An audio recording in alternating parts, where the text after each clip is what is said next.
தொகுதி உங்கள் பிரதிநிதி நிகழ்ச்சிக்கு உங்களை வரவேற்பது கணேஷ். இந்த பகுதியில் ஒவ்வொரு மக்களவை தொகுதி பற்றியும் அந்த தொகுதி மக்களின் எதிர்பார்ப்புகள், தேவைகள் பற்றியும் விரிவாக பார்த்து வருகிறோம். தொகுதி மக்கள் சொல்வது என்ன, தொகுதிக்கு எம்பி செய்தது என்ன, செய்யாதது என்னென்ன, கொடுத்த வாக்குறுதிகளை நிறைவேற்றி இருக்கிறார்களா என்று பல்வேறு கோணங்களில் இருந்தும் அலசுகிறது உங்கள் தொகுதி உங்கள் பிரதிநிதி. இன்று நாம் கடலூர் மக்களவை தொகுதியை பற்றி பார்க்க இருக்கிறோம். கடலூர் தொகுதி குறித்த கள ஆய்வுகளோடு நம்மோடு இணைந்திருக்கிறார் நமது செய்தியாளர் ஸ்ரீதர்.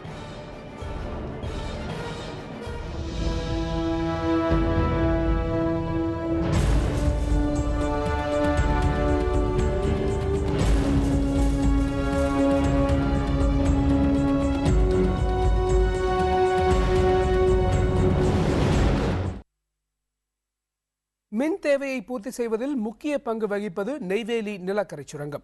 இந்த சுரங்கத்தை தன்னகத்தே கொண்டிருக்கும் கடலூர் மக்களவை தொகுதியின் முழு விவரங்களை முதலில் பார்த்துவிடலாம்.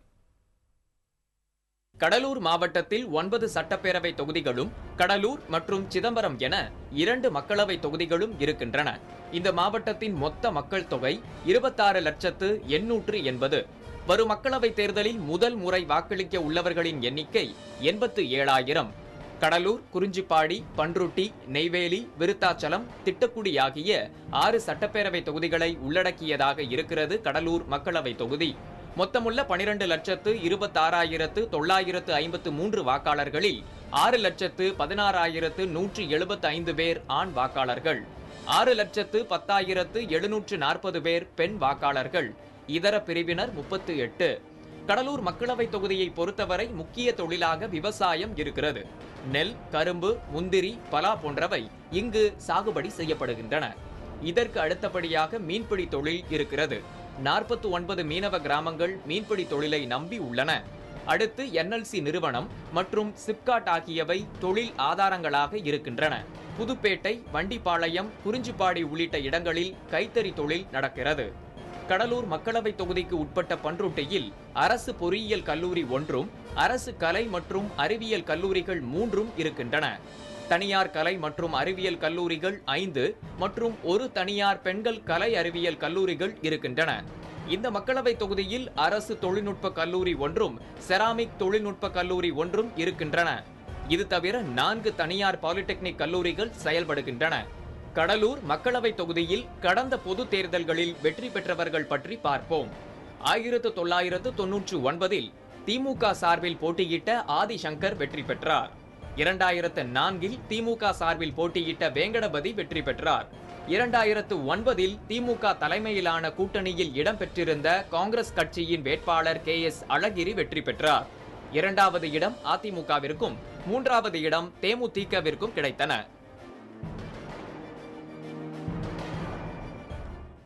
கடலூரில் மீன்பிடி தொழில் பிரதானமாக இருக்கிறது. குறிஞ்சிப்பாடியிலோ விவசாயமும் நெசவு தொழிலும் மக்களின் வாழ்வாதாரமாக திகழ்கிறது.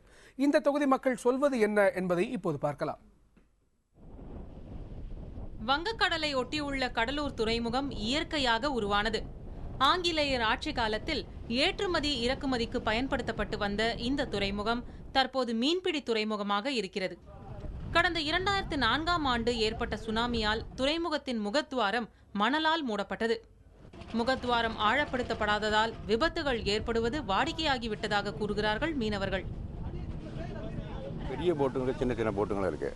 இந்த போட்டு வெளியில் போயிட்டு வரதுக்கு சரியான துறைமுக வசதி இல்லை. ஏன்னு கேட்டால் வெளியே போகிறதுக்கு ஆழப்படுத்தி கொடுக்கணும். இதை வர்ற பாராளுமன்ற உறுப்பினராக செய்யணும். இப்போ இதெல்லாம் எதிர்பார்த்த இதெல்லாம் செய்யவில்லை. இதுக்கு செஞ்சு கொடுக்கறதுக்கு வேண்டிய ஏற்பாடு பண்ணுங்க. இப்போ வந்தாக்கா அந்த கல் கொட்டுற பாலத்து வழியாக தான் வர முடியும். அதை விட்டு கொஞ்சம் அந்த பக்கம் சைடில் போனால் கூட போட்டு தர தட்டுறோம். வர ஆலையில் வந்து போட்டு கவுந்துடும். இதே 4-5 தடவை நிறைய பேர் செத்துருக்காங்க. இப்போ இடையில கூட ரீசனாக ஒரு 2 நாளைக்கு முன்னாடி கூட ஒரு போட்டு கரை தட்டிச்சு அந்த இடத்துல. குறிஞ்சிப்பாடி மக்களோ ஏரிகள் தூர்வாரப்படாததால் விவசாயம் பாதிக்கப்பட்டுள்ளதாக கூறுகிறார்கள். விவசாயத்திற்கு அடுத்தபடியாக இந்த பகுதியில் கைத்தறி நெசவை நம்பி ஏராளமானோர் உள்ளனர். ஆனால் அரசின் சலுகைகள் கிடைக்காததால் நெசவு தொழில் நலிவடைந்து விட்டதாக இவர்கள் கூறுகின்றனர்.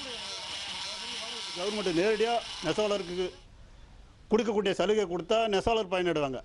ஆனால் நெசவாளர்ன்ற பேரில் போலி மெம்பரை வச்சுக்கிட்டு கைத்தறி சங்கம் தான் இன்றைக்கி பல வரக்கூடிய வருவாயை பூரா சங்கம் கொள்ளடிச்சு அதில் உள்ள மேலாளரோ தலைவரோ அதில் உள்ள ஸ்டாஃபுங்களோ அவங்க தான் சாப்பிட்டுருக்காங்க. நல்ல நெசவாளர்களுக்கு எந்த பிணிப்பட்டும் கிடையாது.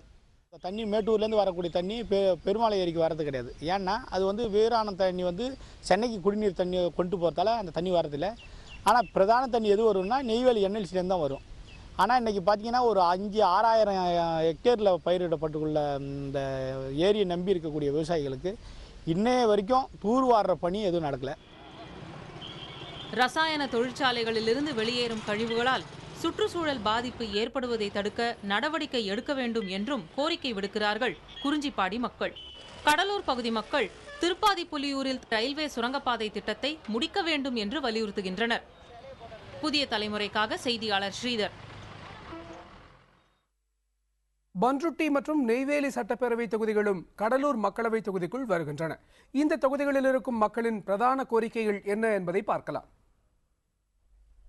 செக்கச் சிவந்து தொங்கும் முந்திரி, கொத்து கொத்தாக தொங்கும் பலாக்கள் என பன்ருட்டிக்கே உரிய சாகுபடிகள் இருக்கின்றன.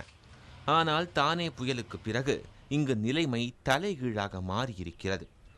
நிலத்தடி நீரும் குறைந்து விட்டதால் முந்திரி மரங்களின் உற்பத்தி தன்மை முன்பை விட பல மடங்கு குறைந்து விட்டதாக விவசாயிகள் கூறுகிறார்கள்.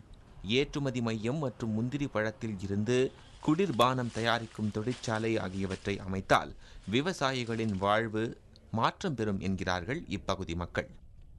பிள்ளைகளை படிப்பு வைப்பது கூட இப்பொழுது வருமானம் ரொம்ப கம்மியாகிவிட்டது.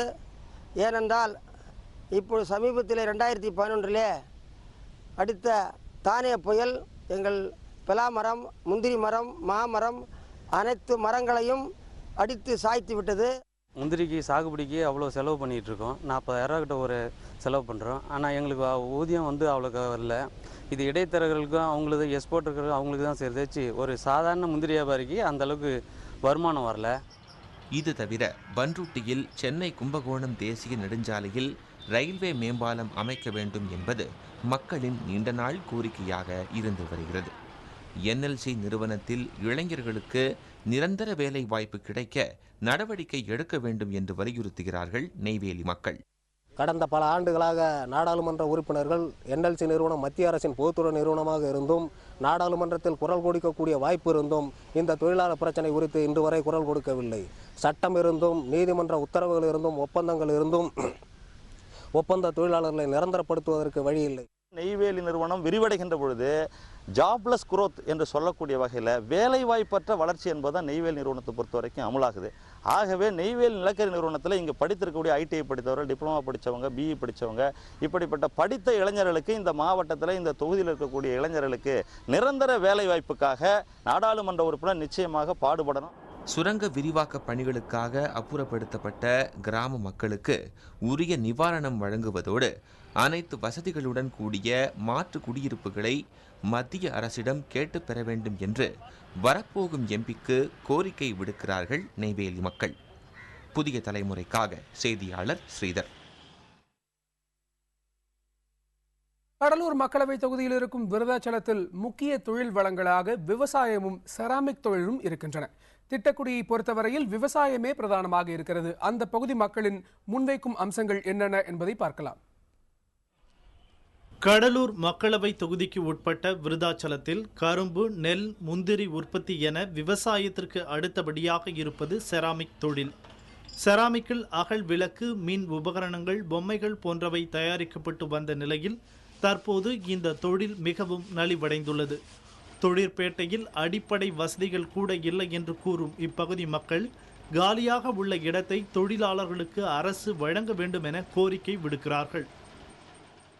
இப்போ 15 வருஷத்துக்கு அப்புறம் புதுசாக ஒரு கில்லன் வந்து கிளஸ்டர்ன்ட்டு ஃபார்ம் பண்ணி செஞ்சுருக்கு. அந்த கில்லனுக்கு வந்து ஒரு சென்ட்ரல் கவர்மெண்ட்லேருந்து ஒரு ஃபண்டு ஒன்று ஒதுக்கணும்.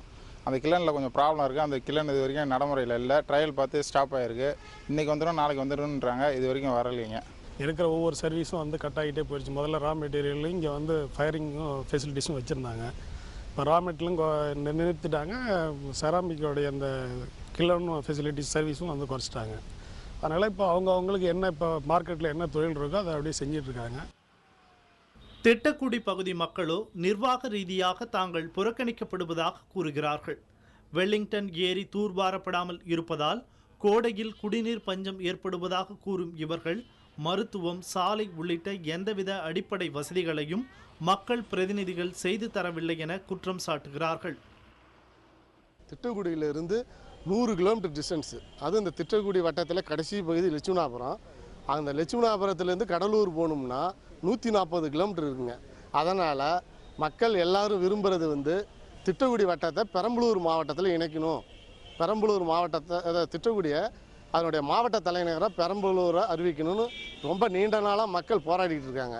வர எம்பிங்க எம்எல்ஏங்களாம் அந்த பக்கம் போகிறதே இல்லை. இந்த லட்சுமணாபுரம், மங்களூர், புதூர் அந்த கிராமங்கள்லாம், இந்த கிராமங்களில் சாலை வசதி சரியில்லை, குடிநீர் வசதிலாம் இல்லை. அதுமாரி வருகின்ற நாடாளுமன்ற உறுப்பினர், சட்டமன்ற உறுப்பினர் சரி அந்த பக்கம் வரணும். அதுமாரி வருகின்ற அந்த நாடாளுமன்ற ஜெயிச்சோம்னா பெண்களுக்கு கழிவறை, கிராமத்துலலாம் பெண்களுக்கெல்லாம் கழிவறையெல்லாம் இல்லை, இந்த ஓப்பன் டாய்லெட்டாக இருக்குது. இது தவிர அரசு கூட்டுறவு சர்க்கரை ஆலை தேவை என்றும் கிடப்பில் உள்ள இறையூர் ரயில்வே மேம்பால பணிகளை முடிக்க வேண்டும் என்றும் திட்டக்குடி மக்கள் வேண்டுகோள் விடுக்கிறார்கள். விருதாச்சலம் பகுதி மக்கள் வேளாண் பல்கலைக்கழகம் வேண்டும் என்றும் மணிமுத்தாரின் குறுக்கே தடுப்பணைகள் கட்ட வேண்டும் எனவும் கோரிக்கை விடுக்கின்றனர். புதிய தலைமுறைக்காக செய்தியாளர் ஸ்ரீதர். கடலூர் மக்களவை தொகுதிக்கு உட்பட்ட 6 சட்டப்பேரவை தொகுதி மக்களின் எதிர்பார்ப்புகளை நாம் பதிவு செய்தோம். தொடர்ந்து அந்த மக்களவையின் உறுப்பினரான திரு KS அழகிரி மக்களுக்கு செய்திருப்பது என்ன, அவர் கடந்து வந்த பாதைகள் என்ன உள்ளிட்ட பல்வேறு கோணங்களில் கடலூர் தொகுதியை நாம் அலச இருக்கிறோம். இணைந்திருங்கள். உங்கள் தொகுதி, உங்கள் பிரதிநிதியோடு.